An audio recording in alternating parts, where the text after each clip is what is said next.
Assalamualaikum warahmatullahi wabarakatuh. Selamat pagi pemirsa. Semoga Anda hari ini dalam keadaan sehat walafiat dan tentu saja tetap istiqomah dalam keimanan dan ketakwaan. Amin ya rabbal alamin. Pemirsa, saat ini saya sedang berada di dalam Masjid Pusdai Jawa Barat, dan seperti yang terlihat di depan, ini majelis taklim. Namanya Forsil, Majelis Taklim Salimah Jawa Barat ya. Forsil itu adalah Forum Silaturahmi. Sedang mengadakan kajian rutin setiap bulannya, yaitu di hari Selasa minggu pertama. Seperti diketahui, Forsil Majelis Taklim Salimah Jawa Barat ini di bawah pimpinan Hajah Nurliana Santi SEMM. Dan kali ini yang akan memberikan materi adalah Ustazah Hajah Ruli Kurnia Dwi Cahyani SPD. Beliau menyampaikan materi dengan tema peran muslimah dalam upaya mewujudkan Indonesia bersatu, berdaulat, sejahtera, dan maju. Kita lihat liputan selanjutnya. Nah, karena di sini kebanyakan ibu-ibu yang komunitasnya atau kegiatannya di lingkungan sekitar, ya kita upayakan apa peran kita di lingkungan sekitar, sehingga Bu, keberadaan kita itu dirasakan kemanfaatannya, bukan kok ada nggak ada apa efeknya, bahkan mungkin bersyukur pindah. Ada nggak ya Bu ya seperti itu? Ada kan yang misalkan nih tetangga, ya Allah ini tetangga saya gini, saya bersyukur banget beliau pindah, ya Allah kasihan banget ya. Orang lain maka sedih gitu ditinggal pindah, tetangga ini malah senang malahan. Berarti ada sesuatu yang tidak berkenan, yang tidak diinginkan oleh tetangga-tetangga, sehingga kemudian pindah teh malah bersyukur. Gitu ya. Jadi makanya kemudian perlunya kita ngobrol, kita diskusi, kita mengetahui bagaimana pandangan tetangga-tetangga kita, masyarakat kita kepada masyarakat sekitar kita kepada kita. Itu penting. Sehingga kemudian kita juga akhirnya ternyata memang keberadaan saya ini bermanfaat di masyarakat ya. Ibu-ibu yang misalkan ini nggak ada yang mendahului nih, kayak memilah sampah misalkan. Ada yang sudah memilah sampah Bu? Alhamdulillah. Semua udah memilah sampah kan? Iya. Kan zamannya sekarang kalau nggak dipilah nggak diambil ya Bu sampahnya. Ada bank sampah, rumah saya juga ada bank sampah Bu. Saya setiap sebulan sekali membuka bank sampah di komplek. Yang itu ibu-ibunya para akademisi. Ada yang rektor universitas ini dan sebagainya, dosen ini dan sebagainya gitu ya. Tapi ketika kemudian saya ajak untuk untuk berkontribusi kepada lingkungan, mereka ternyata senang. Sampai ada tabungannya, itu tabungannya udah berapa, kan bank sampah ditabung ya Bu ya. Nah terus kan biasanya dicairin pas lebaran, mau lebaran kan gitu. Kata ibu-ibu, Bu Ruli aku nggak usah dulu lah dicairin, kenapa belum dapat 0,5 0,5 LM dibeliin emas loh Bu, 0,1 0,05 itu seneng banget tuh ibu-ibu, dari sampah lo dapet emas. Atau ada yang diwakafkan untuk masjid, Bu Ruli aku mau hasil tabungan sampahku ini untuk memperbaiki, misalkan ada yang rusak di masjid, itu kan jadi amal jariah dari sampah doang ya. Jadi hal-hal yang sepele-sepele ini Bu, kalau kita menjadi pionir, kita menjadi orang yang pertama kali, awalnya nggak ada tuh yang mungkin care, nggak ada yang peduli. Sampah di mana-mana udah biarin aja numpuk-numpuk, kemudian bercampur-campur, biarin aja.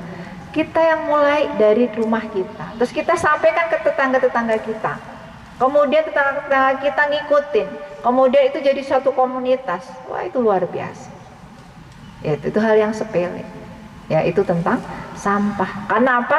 Nanti kita di yaumil akhir ditanya tentang lingkungan kita, bumi kita, ditanya oleh Allah SWT. Kalau maaf ya Bu, kalau kita di jalan kadang-kadang dari apa kendaraan tuh gampang aja ya buang sampah, dari naik motor gitu tiba truk jatuh apa sampahnya sembarangan, padahal itu teh dosa bu gitu. Buat apa sholatnya, kalau kata guru-guru saya gini, sholatnya puasanya hanya sekedar soleh secara pribadi tetapi tidak menunjukkan soleh secara sosial, itu bukan soleh yang diharapkan. Misalkan nih dia rajin sholat tetapi suka merusak fasilitas umum, ya nggak bu? Misalkan nih ada ini jalur apa mungkin yang dipagar jalan yang dipagar gitu kayak Cicahem ya bu ya, di terminal Cicahem kan ada pagarnya tuh, dirusak misalkan biar dia bisa nerobos, iya bisa nyebrang ya di tempat itu, nggak harus muter gitu ya bu ya. Banyak yang kayak itu ya bu, atau merusak fasilitas-fasilitas umum yang lain di taman-taman misalkan yang harusnya bersih jadi kotor, coretan-coretan di mana-mana dan sebagainya. Itu nggak berguna kesolehan secara pribadinya itu, kata guru-guru saya seperti itu. Karena apa? Karena sesungguhnya harusnya ketika dia soleh secara pribadi, harusnya juga bisa soleh secara sosial gitu. Jadi dua hal yang tidak bisa dipisahkan, soleh pribadi dan soleh secara sosial. Karena kita masuk makhluk sosial bu, kita bukan orang yang nanti bisa datang sendiri ke kuburan loncat-loncat gitu bu, pakai apa namanya pocong, nggak mungkin kan. Kita butuh orang yang nanti akan mengantarkan kita, mengangkat jenazah kita di liang lahat, yang memandikan, mengkafani dan sebagainya, yang ngurus jenazah kita. Sehingga kemudian kalau solehnya secara pribadi aja, terserah aja lah tetanggaku mau apa dan sebagainya, no problem, aku udah nggak mikirin lagi, bukan kayak gitu ya. Itu semuanya harus kita seimbangkan, soleh secara pribadi dan soleh secara sosial. Atau bahkan malah ada yang rajin sholat tapi kata-katanya menyakitkan tetangganya. Iya bu, ada kan fenomena seperti itu. Makanya kata Rasulullah nggak akan pernah bisa masuk surga orang yang kayak gitu. Dia rajin ibadah, dia rajin sholat, dia rajin melakukan ibadah-ibadah lain, tapi dia suka melukai hati orang lain. Buat apa sholatnya itu? Padahal sebenarnya sholat itu kan mencegah perbuatan dari perbuatan keji dan munkar. Kok malah dia yang melakukan perbuatan keji dan munkar? Itu nyelekit iya bu. Kesel kan bu kalau gitu. Iya gitu. Jadi semakin kemudian nggak mau aja tetangga-tetangga itu bergaul gitu kalau kata-katanya nyelekit dan sebagainya. Itu ya.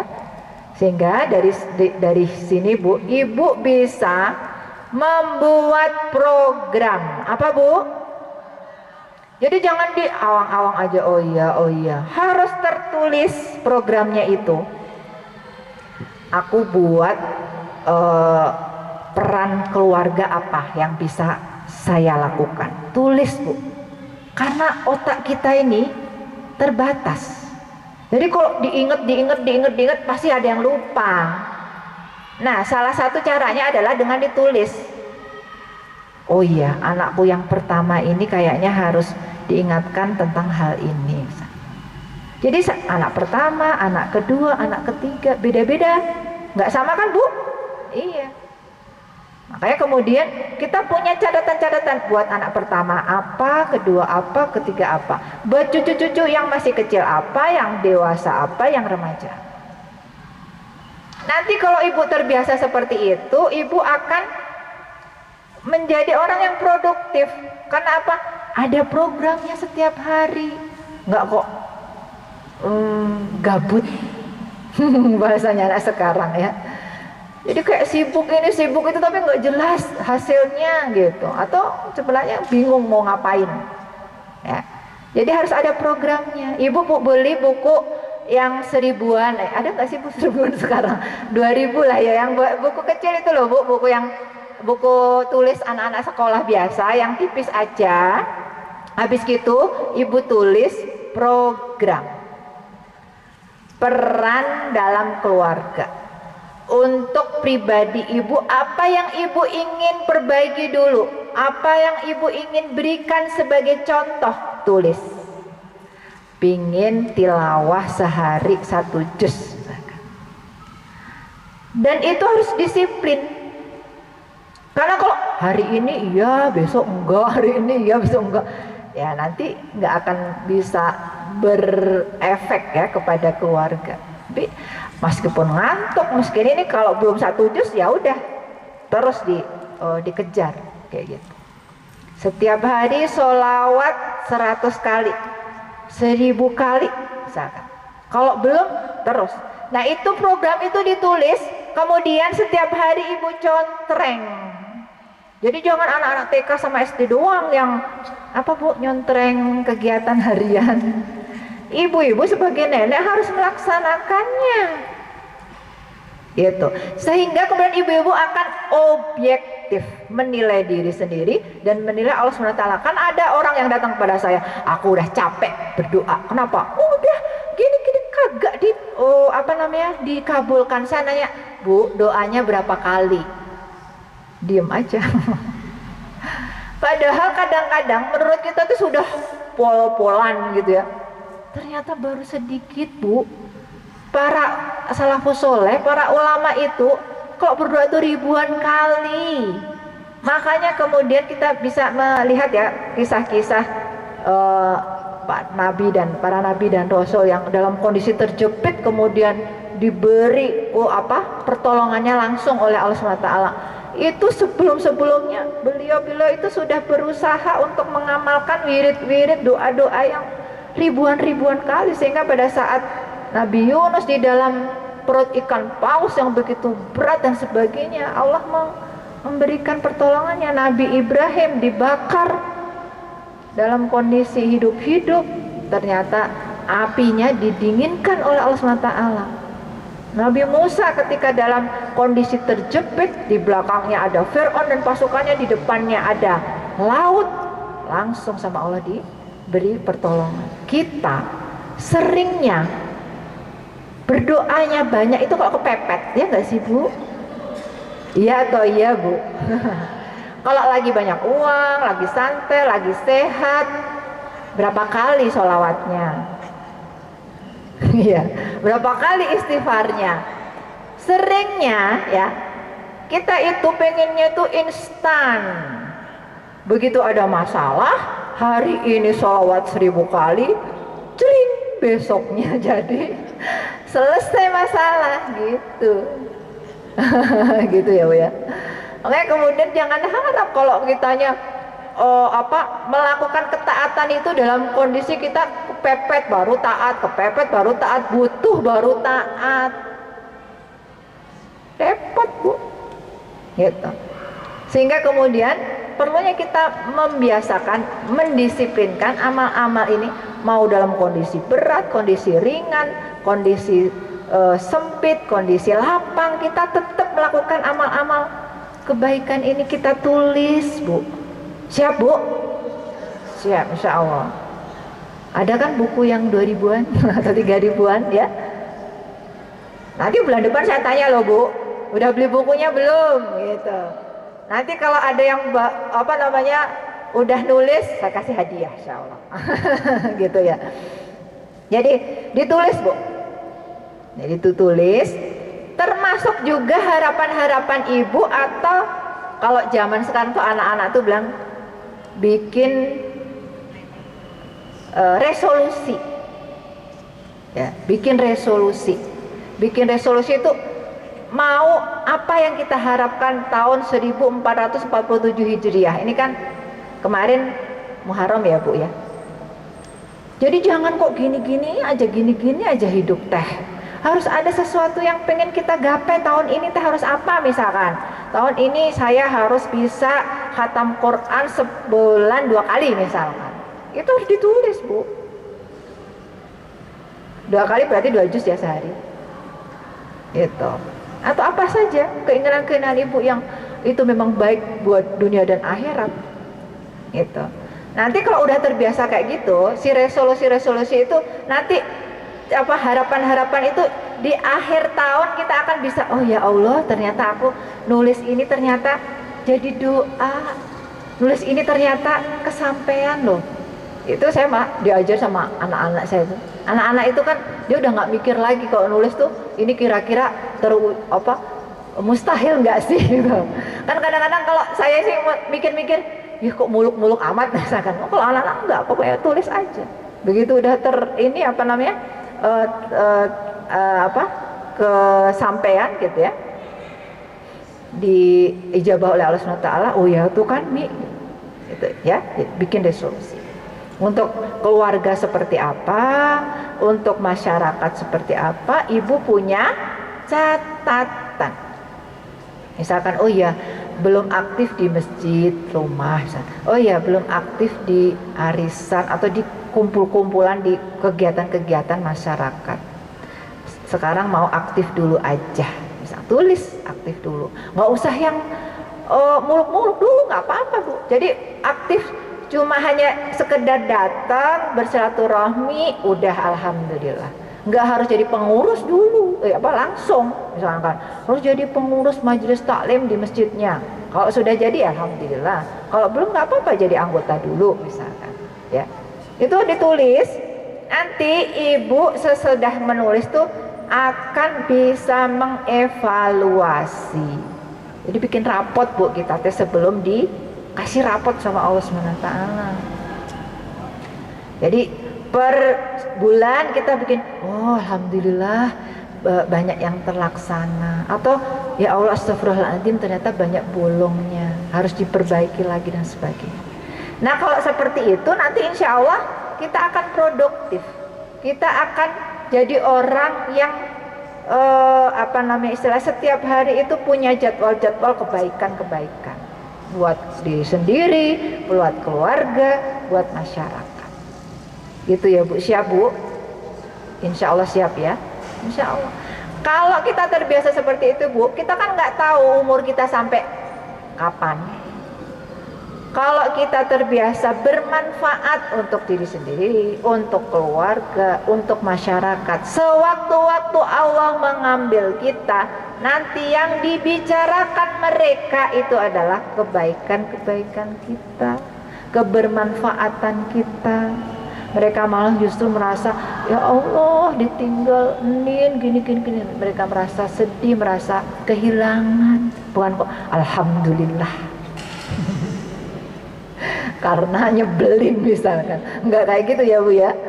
Iya, sehingga kemudian di sini perlu kita bikin program-program itu, kita evaluasi, kita perbaiki kembali setiap minggu, setiap bulan, sehingga kemudian hidup kita itu nanti akan enggak biasa-biasa saja Bu.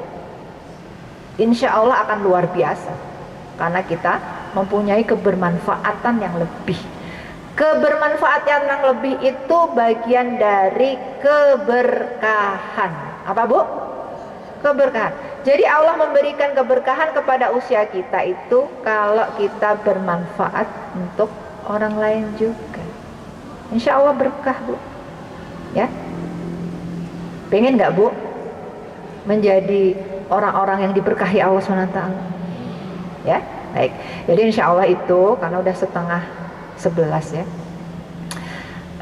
Itu PR dari saya. Nggak apa-apa ya Bu dapat PR. Kan Ibu mah nggak dapat PR dari Bu Guru. Ya, jadi kan dapat PR dari saya. Ya, jadi biar pengajiannya itu nggak hanya sekedar apa istilahnya ya, hanya pengajian yang mungkin dilupakan begitu ya. Apa ya kemarin materinya dan sebagainya. Pengennya kita nanti ada sesuatu yang Ibu bisa praktekkan, bawa pulang. Oh ya praktek, beli buku dulu yang 3.000, habis gitu nulis program peran-peran kita untuk diri kita sendiri, untuk keluarga, untuk masyarakat. Nanti Bu, si buku ini bisa kita jadikan sebagai alat tawasul, sebagai sarana kepada Allah SWT untuk memohon pertolongannya, kayak seperti pemuda yang Ashabul Kahfi ya. Jadi apa pemuda-pemuda yang kemudian menyampaikan amal-amal andalannya untuk kemudian mendapatkan pertolongan Allah Subhanahu wa taala. Kita juga gitu. Ya Allah, saya udah mempraktekkan ini catatan-catatan amalku yang mudah-mudahan kalau ini Engkau anggap sebagai amal solehku ya Allah, maka jadikanlah ini sarana Kau kabulkan doaku untuk anakku yang nomor 1 ini ya Allah, butuh banget pertolonganmu misalkan ya. Jadi ibu bisa berdoa sambil bawa catatan ibu itu boleh. Ya Allah, saya sebulan ini udah melakukan ini. Bukan buat update status ya Bu. Di foto cekrek kemudian terus diupdate, oh puasanya baca Qur'annya, bukan. Kita boleh menyampaikan amal-amalnya kepada Allah SWT sebagai apa? Sebagai sarana kita kayak ngadu pada Allah SWT. Ya Allah, aku udah melakukan ini loh. Kalau misalkan ini memang upayaku ini engkau anggap sebagai amal soleh, tolong ya Allah, ini ada kondisi anakku yang 1 ini perlu bantuan pertolonganmu ya Allah misalnya. Ya, itu bisa kita jadikan sebagai sarana untuk mempercepat Allah memberikan pertolongannya kepada kita. Meskipun Allah tuh tahu Bu, nggak dicatat juga, tetapi karena sesuatu itu Allah itu menginginkan untuk divisualisasi, kayak misalnya Alhamdulillahi Rabbil Alamin. Kenapa kita harus mengucapkan? Padahal nggak mengucapkan Allah juga tahu. Misalkan kita bersyukur, memuji Allah SWT, tapi tetap Allah meminta kita untuk mengucapkan itu ya. Apalagi kalau dengan keluarga, kita kan bukan ilmu kebatinan. Jadi apa-apa harus kita ucapkan kepada anak kita, kepada suami, kepada keluarga kita. Kita sayang kepada mereka, kita berharap mereka jadi anak-anak yang soleh, kita berharap mereka akan menjadi penolong-penolong kita nanti di yaumil akhir. Kita sampaikan dengan doa-doa kita dan upaya-upaya kita untuk menjadi contoh yang baik bagi mereka. Seperti itu. Itu ya Bu yang bisa saya sampaikan. Ingat-ingat PR-nya. Nanti insya Allah bulan depan ketemu, kita bahas lagi. Udah sampai mana nih PR ibu-ibu semua. Oh iya, mohon maaf atas segala kesalahan. Alhaqu mirabbikum fala takunanna minal mumtarin. Assalamualaikum warahmatullahi wabarakatuh. Ya ibu-ibu, Masya Allah ya, materinya makjur banget. Enggak Bu? Masya Allah ya, Alhamdulillah. Mudah-mudahan manfaat dunia akhirat. Itu yang saya rasakan ya Bu ya. Sangat berkualitas insya Allah. Ibu-ibu kesempatan mangga 10 menit untuk tanya jawab. Termen pertama 3 orang penanya ya. Mangga silahkan. Dengan Ibu siapa? Oh iya, Masya Allah. Enggak Bu, calon termasuk yang jauh. Milih mangga Bu, milih. Wah ini Masya Allah ada siwak sunnah Nabi nih. Sunnah Nabi langsung. Alhamdulillah. Silahkan Bu, sini aja Bu, mangga. Izin Ustadzah. Enggak, saya cuma mau sharing aja Ustadzah. Berdasarkan pengalaman ya, mungkin bagi-bagi dengan ibu-ibu gitu, bagi-bagi ilmu. Terima kasih. Assalamualaikum warahmatullahi wabarakatuh. Ini pengalaman saya sudah tua, sudah pensiun, alhamdulillah usia sudah kemarin 27 Juli 68 Ibu ya. Tapi saya itu alhamdulillah ini Ustadzah, memang zaman sekarang anak itu berbeda, mendidik anak itu dengan zaman dulu. Sebetulnya saya orang tua zaman dulu ya, tapi mengikuti zaman sekarang bagaimana cara menerapkan kepada anak supaya anak itu tidak takut sama kita, itu tidak merasa tidak otoriter kitanya. Jadi kita sebagai ibu itu bisa menjadi ibu, sebagai orang tua, sahabat, teman dan guru. Itu mungkin jadi anak itu jadi tidak merasa gimana dengan ibu itu takut kalau dikasih arahan atau apa gitu ya. Jadi kalau saya caranya itu ngobrol gitu ya Ustazah ya, misalnya ini di mana kok belum punya teman gitu kan, temannya siapa. Jadi mereka dia itu di ini aja apa namanya, nggak dikerasin gitu loh Bu. Karena mereka itu kalau dikerasin bukannya dia itu nurut, malah dia tuh lebih cari di luar itu kesempatan ya untuk mencuri-curi kesempatan di belakang kita. Jadi alhamdulillah saya masih punya anak gadis satu, bungsu ya Bu ya, sudah umurnya 26 tahun, dia masih tidak memikirkan, nggak mau menikah dulu. Walaupun adek nanti sudah dapat jodoh, adek nggak mau pacaran, adek kenalan kemudian ta'arufan nikah. Nah, jadi dia udah punya prinsip sendiri. Jadi bukan kita yang mengarahkan. Mengapa? Karena sehari-harinya dia itu sama kita itu diikutin aja, dia lautnya kemana, maunya seperti apa gitu Bu. Jadi kita menurut syariat Islam ya, yang sesuai dengan anjuran Rasul ya, cara Rasul mendidik putra putrinya juga mungkin seperti itu ya. Nah ini ada pengalaman saya karena saya mungkin ya sering mendengar kajian di mana banyak itu. Jadi alhamdulillah seperti sekarang dapat ilmu dari ustadzah, masya Allah luar biasa, jazakillah khair. Mudah-mudahan ibu-ibu juga semuanya bisa mendidik putra putrinya sesuai dengan anjuran Rasul. Gitu aja mungkin ya, saya mah bukan mau bertanya, mungkin bermanfaat, berbagi. Jadi sudah dirasakan oleh saya sendiri. Anak 3 alhamdulillah semuanya tidak ada yang melenceng. Nah, itu dari cara mendidik saya seperti itu. Mungkin karena saya basicnya dari guru dulu ya. Jadi diterapkan, masa mendidik anak orang lain bisa, kok mendidik anak sendiri tidak bisa. Mungkin seperti itu. Terima kasih. Billahi taufiq wal hidayah. Wassalamualaikum warahmatullahi wabarakatuh. Assalamualaikum warahmatullahi wabarakatuh. Jazakillah khairan kasiran Ibu. Alhamdulillah. Mangga untuk selanjutnya. Ya, tadi yang Ibu sebelah tadi udah. Ya tadi ya Ibu tadi. Ibu tadi. Ya, ya mangga. Silahkan Bu, maju. Maaf tadi sudah dulu.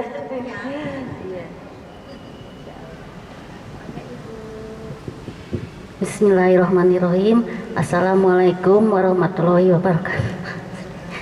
Bu, gimana? Saya teh udah berusaha, misalkan ya udah meminta maaf ke anak saya teh bahwa maaf karena ibu mungkin mendidik kamu kurang baik, tidak tahu sebelumnya gitu. Sekarang ibu sering misalkan mengaji, jadi sedikitnya tahu cara mendidik kamu. Tapi yang ibu minta misalkan kamu teh cobalah untuk jujur, komunikasi. Kalau kamu berbuat kesalahan itu kan manusiawi, tapi saya minta kejujuran. Apakah itu mungkin cobaan, tapi saya juga udah, ya Allah mungkin ini dosa saya misalkan, apakah emang doa saya belum dikabul atau harus gimana lagi Bu, supaya kan anak saya cuman dua ya, sejodoh. Tapi perasaan teh asa berat cobaan dari anak begitu Bu. Sekian dan terima kasih. Assalamualaikum warahmatullahi wabarakatuh. Waalaikumsalam warahmatullahi wabarakatuh. Dari mana Ibu? Suka itu tangga saya. Satu Perak, Salimah, Kelurahan Sukapada. Bu Iyam. Masya Allah ya. Baik Bu Iyam, jadi yang pertama kita harus menerimanya.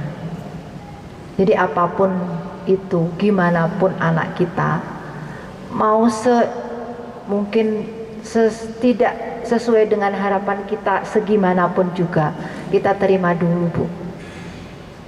Karena ketika kita menerimanya dengan tulus, ketika kemudian kita menerimanya dengan apa adanya, cinta kita itu akan nyambung. Ini ada kisah nih, teman saya anaknya suka keluyuran, pulang tuh perempuan Bu, pulang habis kuliah dan sebagainya, bisa kadang jam 12, kadang jam 1. Semakin ibunya ini nggak bisa menerima, semakin anaknya juga kayak gitu. Tapi begitu ibunya bisa menerima, ya Allah aku terima anak ini, ada yang terbaik. Kakak baru pulang, pasti kakak capek ya, ini mama bikin makanan kesukaanmu, yuk makan dulu ya kak. Sebelumnya dia bilang, dari mana aja kamu? Perempuan pulang baru jam ini. Tapi begitu dia ubah Bu, Dia sekarang tidak pakai syarat cintanya itu. Dia mencintai anaknya apa adanya, meskipun anaknya dalam tanda kutip masih menyimpang. Dia terima, dia berikan cinta tulusnya, nggak perlu lama. Anak itu kalau sudah merasa diterima, nggak usah dituntut. Jadi Bu Iyo mungkin sampaikan terima kasih, minta maaf, dan minta kerjasamanya. Bukan kita menuntut dia untuk kemudian jujur seperti itu. Kalau anaknya itu belum ngeklik, dia akan merasa justru kita nggak percaya kepada dia. Tapi kalau kita udah skip dulu si masalah ini, kita tunda dulu, nggak usah dibahas dulu. Yang penting kita curahkan cinta kita sepenuh hati kita kepada dia. Mau dia jujur nggak jujur, tetap kita cintai. Maka insya Allah dia akan memilih untuk jujur. Dia akan memilih untuk membahagiakan kita. Benar Bu, ini sudah banyak kasus-kasus yang kami tangani. Semakin anak-anak itu diterima, semakin anak-anak itu diberi cintanya tanpa syarat. Ada, ibu mau kayak gini, asalkan kamu ini. Oh, itu mah bersyarat. Jadi kalau nggak gini enggak. Anak-anak nggak suka Bu kalau kayak gitu. Jadi pokoknya ibu terima kamu, ibu mencintai kamu, mau gimana pun juga ibu pokoknya ridho sama kamu nak. Nanti kalau udah kayak gitu Bu, insya Allah Allah ridho kepada anak kita. Jadi udah terima aja, nggak apa-apa. Ini ada kisah muridnya guru saya, nunggu 20 tahun Bu untuk anaknya kembali lagi ke jalan kebenaran. Tapi ibunya nggak pernah merasa putus asa. Kata guru saya, 20 tahun yang ibu sabar itu adalah waktu-waktu yang Allah ridhoi, dan kemudian itu bisa jadi sarana orang tua untuk masuk surga dengan mudah. Dia sabar banget. Dia nggak pernah istilahnya, ya dia diterima anaknya apa adanya. Yang anaknya mungkin jauh sekali dari Islam dan sebagainya. Begitu 20 tahun dikembalikan oleh Allah SWT jadi soleh, jadi aktivis dakwah. Gitu. Ya, bisa jadi memang doa-doa kita itu nggak lurus ya nanti. Jadi kalau kata Imam Syafi'i itu, anak panah, doa itu seperti anak panah yang dilesatkan. Ada yang nyampenya itu langsung, ada yang dia kena angin dulu, ke bawah angin dulu, kemudian dia belok-belok dulu baru nyampe. Bisa jadi seperti itu Bu. Jadi kita terima aja, alhamdulillah anak saya masih bisa berbohong, berarti masih hidup. Kalau nggak hidup nggak mungkin bisa berbohong Bu. Gitu. Alhamdulillah ya Allah. Coba itu. Jadi setiap kali kita merasakan sesuatu hal yang tidak sesuai dengan harapan kita, kita bilang alhamdulillah dulu. Alhamdulillah, terima kasih ya Allah. Cari alasan semungkin apa aja alasan yang bisa menguatkan kita untuk bilang alhamdulillah. Salah satunya masih hidup. Gitu. Ya. Sehingga kemudian ketika kita terima, kita sampaikan cinta kita tulus kepada anak kita, kita sampaikan pada Allah SWT bahwa saya terima ya Allah, anakku ini adalah anugerah darimu. Saya terima dengan lapang dada, dengan cinta sepenuhnya. Sesudah itu sampaikan pada Allah SWT bahwa saya nggak sanggup ngurus dia. Kalau ditinggalkan sama Allah SWT, saya nggak sanggup ya Allah. Maka saya mohon pertolonganmu ya Allah. Tolong aku titipkan anakku ini kepadamu. Engkaulah yang bisa memberikan hidayah, engkaulah yang bisa membimbing, engkaulah yang bisa menjaganya. Maka tolong ya, tolong iringi dengan amal soleh. Yang tadi misalkan ibu anak ibu misalkan tadinya kok nggak pernah tilawah, ibu ajak tilawah. gitu. Sampaikan pada Allah SWT, ya Allah, saya tuh sebenarnya pengen anak saya tuh tilawah 1 halaman aja, tapi karena dia belum mau, ya udah saya aja yang nambahin ini. Saya mohon 1 halaman ini mudah-mudahan kau berikan hidayah kepada anak saya ya Allah. Setiap hari, mau apapun itu yang terjadi, setiap hari dilakukan, setiap hari dilakukan. Ya. Ini banyak ibu testimoni yang klien-klien yang seperti ini. Jadi udah tidak lagi mempermasalahkan dalam tanda kutip kesalahan anaknya, perilaku anaknya yang tidak sesuai dengan apa harapkan, udah dihilangkan itu semuanya dari ingatannya. Dia fokus memberikan cintanya, dia fokus untuk meminta tolong pada Allah Subhanahu wa Ta'ala. Insya Allah. Jadi kalau misalkan kitanya masih ada perasaan-perasaan, ih kok anak saya kayak ini, cepat banyak-banyak istighfar aja, mohon ampun pada Allah SWT agar perasaan nggak suka atau perasaan kesel itu segera hilang gitu ya. Ingatlah dalam pikiran kita ingatkan bahwa nanti anak ini akan jadi penolong saya di yaumil akhir, anak ini akan menjadi anak yang soleh, anak yang solihah, yang akan menjadi bersaksi di hadapan Allah SWT bahwa saya ada ibu yang sabar, ibu yang memberikan cinta sejatinya, dan ini yang akan menolong saya. Itu, ya. Sehingga itu yang bikin kita nggak putus asa, Bu. Nanti terus aja diingat-ingat dalam pikiran kita. Kok ada lintasan-lintasan dari setan yang membuat kita pengen menyerah, membuat kita udahan aja, udahlah nggak apa-apa lah, kehilangan anak, nauzubillah min dzalik yang tadi saya sampaikan tadi, jangan diikuti. Astagfirullahaladzim, a'udzubillahi minasyaitonirrajim. Gitu. Jadi terus kita patahkan itu, kita hilangkan bisikan-bisikan itu. Ya. Gitu ya Bu Iom ya, insya Allah. Ibu bikin program khusus untuk anak ini. Bikin catatan khusus untuk anak ini, apa yang ibu bisa lakukan untuk jalur langitnya seperti apa, jalur buminya seperti apa. Misalkan ya, ibu tiap hari peluk anak itu, ibu bisikkan I love you, ibu sayang sama kamu, ibu cinta sama kamu. Meskipun anaknya udah dewasa, nggak apa-apa, kita seneng kok, ya nggak Bu?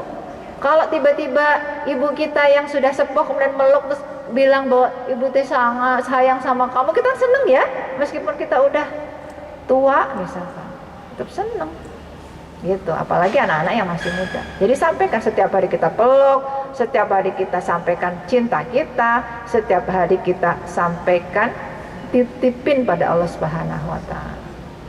Ya, insya Allah itu memang rahasia Allah SWT. Kalau kata Imam Hasan Al-Basri, apabila engkau melihat anak-anakmu atau keluargamu melakukan perbuatan yang tidak kamu sukai, maka mohonlah pada Allah SWT untuk mencabut hukumannya kepadamu, karena sesungguhnya perilaku mereka adalah teguran bagimu. Ya. Jadi kita udah nggak sibuk-sibuk nyalahin orang lain, nyalahin anak kita, nyalahin siapa-siapa, enggak. Kita tuntut diri kita sendiri saja, tidak perlu nuntut siapa-siapa. Ya, kita tuntut diri kita untuk senantiasa mengingat Allah SWT, memperbanyak usaha untuk mengetuk pintu langit dan sebagainya. Nggak perlu nuntut anak-anak, nggak perlu nuntut anak yang bermasalah, apalagi yang bermasalah dituntut, nggak suka banget, nggak suka disalahkan. Aku ini kayak dihakimi aja, gitu kan. Jadi kalau kita ingat itu seperti dia itu diketuk palu hakim gitu. Kamu salah, kamu nggak benar, gini-gini, itu kesel banget, anak-anak tuh nggak suka ya. Berarti itu. Meskipun mereka udah dewasa, ya itu curhatan anak-anak yang sudah dewasa juga kepada kami sesama di konselor itu seperti itu. Gitu ya Bu Iom ya, insya Allah ya. Ibu mulai sekarang bikin program khusus untuk anak ini. Mohon sungguh-sungguh ibu punya amalan andalan khusus ya. Apa aja yang ibu bisa lakukan setiap hari yang tidak ibu skip sama sekali, meskipun ibu dalam kondisi sibuk atau apapun juga, amalan yang satu ini jangan pernah ketinggalan, karena ibu punya hajat yang begitu mendesak untuk anak ibu. Ya, begitu. Ibu apa? Pilih aja, misalkan yang ibu bisa lakukan, bisa ibu sholawat sekian kali, misalkan 1000 kali, atau istighfar, atau infak, apa aja yang ibu bisa lakukan. dan sebut nama anak ibu. Setiap ibu melakukan amal itu, sebut nama binti siapa, bin siapa, sampaikan pada Allah SWT bahwa amalanku ini ya Allah, aku titipkan anakku dengan amalanku ini. Engkaulah yang bisa memberikan hidayah kepadanya. Gak perlu disepet-sepet, gak perlu sindir-sindir. Dan kalau kita menambal amalannya, jangan ini udah mama tambal, jangan kayak gitu. Marah, nggak sakit hati mereka, nggak suka lah kayak gitu. Ngapain aku juga nggak minta mama nambal kok. Memang itu bolong. Gitu. Nggak, biarin aja Bu. Jadi kita tambal, misalkan anak kita belum tilawah, kita dulu yang tilawah, nggak usah ngomong-ngomong ke anak, kita sampaikan aja sama Allah SWT. Ya, gitu insya Allah. Gitu ya Bu. Satu lagi mungkin? Loh, ada 2. Oh iya, 2 menit. Mangga, siapa ya udah berdua boleh, tapi pertanyaan jangan panjang-panjang. Enggak boleh ya, teteh dulu. Enggak. Ini teteh dari mana kok pakai seragam? Masya Allah. Ada kajian di sini ikutan gitu tadi. Ya. Mungkin Umi sebelumnya ya, saya mau bertanya. Saya kan punya anak 3, masih kecil-kecil sih. Yang paling gede itu usianya 8,5 tahun, yang kedua 6,5 tahun, yang ketiga 4 tahun. Nah, pertanyaan saya, bagaimana caranya kita itu menanamkan prinsip terhadap anak ketika anak-anak itu berada di lingkungan yang memang negatif gitu ya Mia? Karena memang kan lingkungan sekarang itu ada aja ya yang negatifnya. Terus di rumah itu kan tadi kalau kata Umi kita buat program gitu ya, udah dijalankan. Cuman anak-anak itu kan jadi ketika melihat keluar itu, ibu kenapa ya? Kok ini kayak gini gitu? Ibu kenapa ya? Bagaimana cara menemukan prinsipnya agar bisa terlindungi dari hal-hal negatif, dan juga tadi gimana sih untuk menyeimbangkan kalimatnya gitu ya, bahasanya ke anak-anak agar tidak terkesan nantinya itu ke depannya itu ke arah-arah kritik gitu ya Mi ya. Jadi ibu kenapa ini kan takutnya jadi kritik gitu, padahal kan saya menanamkan kebaikan gitu Mi. Itu ya, makasih. Ya, Masya Allah ya, Barokallah punya anak 3. Tapi teteh berarti kuliah atau gimana PKL tuh? Oh Masya Allah Bu, anaknya 3 masih kuliah, Masya Allah gitu ya, Barokallah teteh. Iya, jadi memang ada tahapan-tahapannya. Kita menyampaikan visi dan misi kehidupan kita kepada anak usia 0 sampai 7 tahun, kemudian 7 sampai 14 tahun, 15 sampai dewasa. Jadi untuk anak-anak yang memang dia belum akil balik, anak-anak yang masih kecil, tadi 8,5 ya paling gedenya, itu bahasanya ya harus bahasa mereka ya. Jadi misalkan seperti ini, kita punya cita-cita menjadi keluarga yang nanti akan bersama-sama di surga, keluarga ahli surga. Apa sih ciri-cirinya para penghuni surga itu? Satu, kita tulis, penghuni surga itu kalau ngomong sopan. Gak ada Bu di surga itu yang teriak-teriak, tunjuk-tunjuk, berantem, kagak ada. Yang ada di penghuni neraka yang kayak gitu, berantem, marah-marah, nyalah-nyalahin. Ini loh ya Allah, gara-gara dia saya masuk neraka. Nah, maka ke anak-anak bahasanya seperti itu. Nanti kalau misalkan nih kita di rumah udah mengkondisikan, terus anak-anak itu melihat di luar tuh kayak sana, kita sampaikan, mungkin anak-anak yang seperti itu di keluarganya bisa jadi belum ada tujuan seperti keluarga kita nak. Jadi nggak apa-apa, nanti kalau kamu udah bisa ngajak temenmu, udah bisa ngasih tahu dan sebagainya, nanti kamu bisa mempraktekannya. Kalau sekarang misalkan kamu belum bisa ngingetin atau belum bisa ini kenapa Bu seperti ini dan sebagainya gitu. Kita sampaikan aja. Ini ada perbedaan tujuan. Ada keluarga kita sudah punya tujuan jelas bahwa kita nggak mau masuk neraka, kita mau masuk surga. Mungkin yang ngomong-ngomong kasar, yang mungkin misalkan ada yang teman-teman yang ngomong binatang-binatang dan sebagainya, mungkin di keluarganya belum ada kesepakatan seperti keluarga kita. Oh gitu ya Bu, jadi gimana? Nggak apa-apa, karena memang itu bagian dari dinamika kehidupan. Sampaikan aja bahwa yang namanya hidup itu nggak semuanya langsung baik semuanya orang-orangnya. Kamu pasti akan ketemu sama yang kayak gini, dan kamu harus kembali kepada tujuan keluarga kita gitu ya. Pokoknya kalau keluarga kita tujuan seperti ini, sehingga kemudian anak itu memahami bahwa berarti memang ada perbedaan antara keluarga satu dan keluarga yang lainnya. Sehingga kemudian sampaikan juga bahwa ini tugas kita sebenarnya untuk mengajak mereka-mereka itu untuk bisa mempunyai tujuan yang jelas dalam keluarganya. Nanti misalkan nih, yang dipermasalahkan itu temennya, yang kita kenal sama orang tuanya, berarti kita sampaikan mungkin ini kesempatan bagi ibu untuk mendekati keluarga orang tuanya juga. Nanti suatu saat ibu akan menyampaikan kepada orang tuanya kalau anaknya seperti misalkan untuk mengajaklah istilah untuk mempunyai tujuan-tujuan yang jelas dalam keluarganya. Jadi ibu bahasanya bisa disesuaikan gitu ya, bisa disesuaikan. Kalau saya dulu menggunakan bahasa itu, mungkin bahwa kita ini penghuni surga loh, boleh berantem tapi habis itu baikan lagi. Misalkan rebutan nih, kan anak-anak kakak adik dan sebagainya tuh nggak mungkin nggak berebut ya Bu, masih kecil-kecil itu pasti apa dikit gitu berebut, ini dikit lo rebut. Nah nanti seperti itu nggak apa-apa nak, mumpung kamu masih belum akhir balik. Kalau saya gitu, kamu belum punya dosa, selesaikan semuanya di sini. Nanti kalau kamu sudah akhir balik, kamu jadi anak yang rukun selamanya. Kamu saling sama kakak sama adikmu, kamu saling membantu, kamu saling support, nggak ada masalah-masalah lagi. Nggak apa-apa nak, ini masih kecil, kamu berantem dan sebagainya itu hal yang wajar.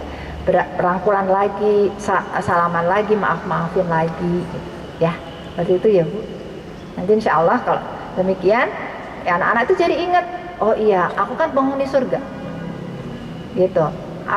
Kalau saya, ini testimoni dari anak saya yang saya dengar sendiri dari anak saya tuh, saya setiap hari tuh memberikan kata-kata ini pada anak saya.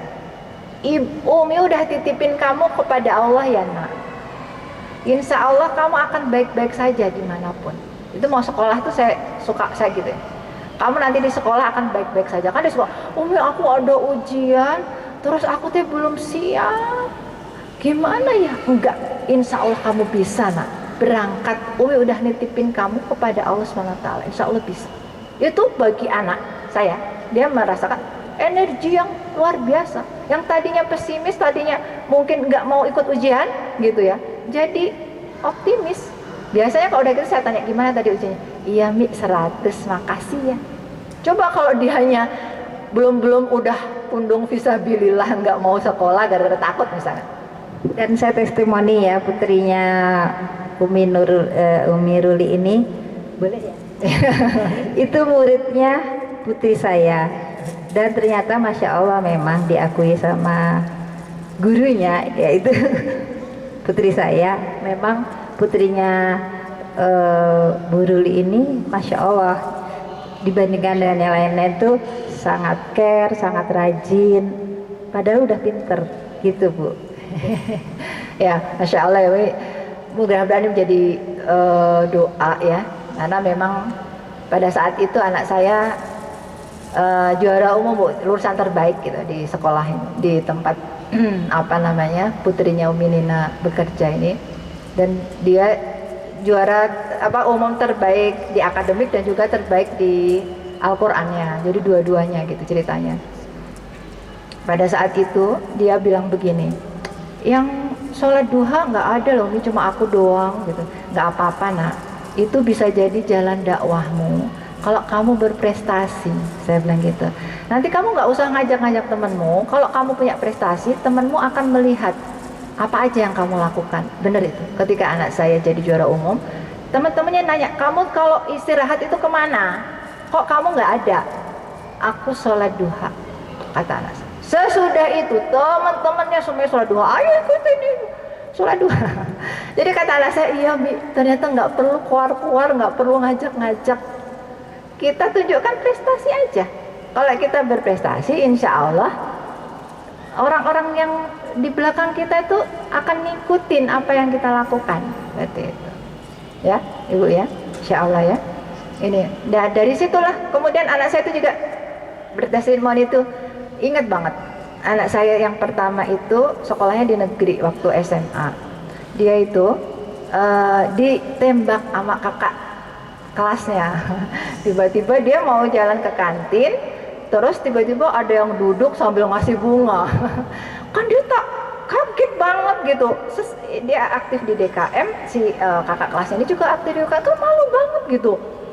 Kemudian ditembak tuh diajak pacaran Bu, gitu ya. Terus kemudian anak saya bilang begini, maaf Kak, aku nggak bisa. Kenapa? Umi aku udah nitipin aku pada Allah Subhanahu Wa Taala. Aku nggak mungkin melakukan perbuatan yang melanggar perintah Allah Subhanahu Wa Taala. Pacaran itu kan nggak ada di dalam Islam, melanggar perintah Allah Subhanahu Wa Taala. Itu dari situ tuh saya masya Allah ya, kata-kata yang setiap hari saya ulang, Umi udah nitipin kamu pada Allah Subhanahu Wa Taala ya nak. Jadi tidak akan ada yang membahayakanmu, tidak akan ada yang bisa mengganggumu kalau Allah sudah menjagamu nak. Gitu. Seperti itu. Dia pulang sekolah itu tiba-tiba masuk kamar nangis, dikunci kamar saya biar saya khawatir kenapa? Ternyata itu dia ditembak sama kakak tingkatnya. Malu banget nih aku gitu. Karena kan dia aktivis masjid begitu ya, kok kayak gitu dan sebagainya. Gitu. Nah jadi mungkin ibu-ibu bisa praktekkan kepada anak-anak ibu, saya titipkan ya Allah, aku titipkan anakku kepada engkau ya. Biar Allah saja yang menjaganya, biar Allah saja yang menemaninya gitu ya, gitu ya Teh, insya Allah ya. Udah habis ya waktunya, waktu sudah punten ya Teh yang tadi. Bisa lanjut dengan tutup dengan doa sama Bu Ruli. Dan nanti terakhir bagi door prize tadi ya, untuk dua pertanyaan terakhir tadi itu aja. Yang 3 itu tadi udah dikasih, nanti yang satunya pertanyaan aja, dikasih pertanyaan.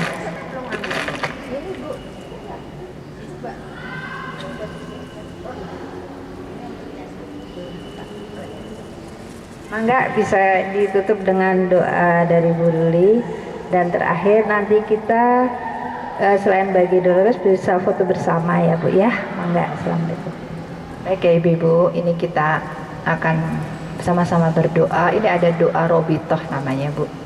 Doa untuk mengikatkan hati-hati kita agar diikat oleh Allah SWT. Kalau Ibu bisa mengamalkan doa ini sambil membayangkan anak Ibu, sambil membayangkan keluarga Ibu, insya Allah itu akan terikat batinnya, sehingga kalau ada sesuatu yang berbeda pendapat atau hal-hal sesuatu yang mungkin menyebabkan tidak enak, itu tidak menyebabkan perpecahan di dalam keluarga itu ya. A'udzubillahi minasyaitonirrajim. Bismillahirrahmanirrahim. Qulillahumma malikal mulki tu'til mulka man tasya wa tanzi'ul mulka mimman tasya wa tu'izzu man tasya wa tuzillu man tasya biyadikal khair innaka ala kulli syai'in qadir tulijul laila fin nahar wa tulijul nahara fil lail wa tuhrijul hayya minal mayyit wa tuhrijul mayyita minal hayy wa tarzuqu man tasya bi ghairi hisab. Allahumma innaka ta'lamu anna hadhil qulub qad istama'at ala mahabbatik wal taqat ala ta'atik wa tawahadat ala da'watik wa ta'ahadat ala nusrati syariatik fawasikillahumma rabitataha wa'adim muddaha wahdiha subulaha wamla'ha binurikal ladzi la yahbu wasrah suduraha bifaidil imani bik wa jamilit tawakkulin alaik wa ahiha bima'rifatik wa amitha ala syahadati fi sabilik innaka ni'mal maula wa ni'man nasir. Allahumma amin wa sallallahu ala sayyidina Muhammad wa ala alihi wa sahbihi wasallim. Ya Allah, sesungguhnya Engkau Maha mengetahui bahwa hati-hati kami berkumpul atas dasar cinta kepadamu ya Allah, bertemu atas dasar taat kepadamu, bersatu atas dasar dakwah kepadamu, dan berjanji setia untuk membela syariatmu. Maka kuatkanlah ya Allah ikatan pertaliannya, lestarikanlah kasih sayangnya, tunjukkanlah jalannya, dan penuhilah dengan cahayamu yang tiada pernah redup. Lapangkanlah dada kami dengan limpahan iman kepadamu dan indahnya tawakal kepadamu.